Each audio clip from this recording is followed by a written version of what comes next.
ഒരു കാര്യം ഞാൻ വ്യക്തമാക്കാൻ വേണ്ടി പോവുകയാണ്. വിദ്യാഭ്യാസ കച്ചവടം ഒരു കാരണവശാലും അനുവദിക്കുന്ന പ്രശ്നമില്ല എന്നൊരു കാര്യമാണ് വ്യക്തമാക്കുന്നത്.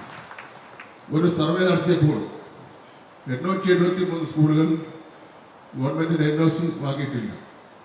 നടപടി സ്വീകരിക്കാതിരിക്കുന്നതിന് വേണ്ടിയുള്ള നോട്ടീസ് കൊടുത്തിരിക്കുകയാണ്. മറ്റൊരു കാര്യം, 1ാം ക്ലാസ്സിന്റെ ചില സ്കൂളുകളിൽ പ്രവേശന പരീക്ഷയും ഇന്റർവ്യൂ നടത്തുകയാണ്. ഒരു കാരണവശാലും അത് അനുവദിക്കുന്ന പ്രശ്നമില്ല എന്നുള്ള കാര്യം ഞാൻ ഇവിടെ സൂചിപ്പിക്കുകയാണ്. 1ാം ക്ലാസ് വിദ്യാർത്ഥികളുടെ പരീക്ഷ തന്നെ വേണോ വേണ്ടെന്ന് സംബന്ധിച്ചിടത്തോളം ചർച്ച ചെയ്തുകൊണ്ടിരിക്കുന്ന കാലമാണ്. ബാലപീഡനം വിദ്യാഭ്യാസത്തിന്റെ പേരിൽ ഒരു കാരണവശാലും അനുവദിക്കുവാൻ കഴിയുന്ന കാര്യമില്ല.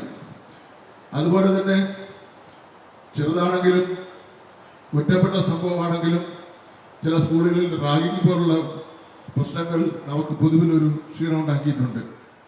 അത് നിയന്ത്രിക്കുന്നതിന് വേണ്ടിയുള്ള നടപടികൾ സ്വീകരിക്കുന്നതാണ്.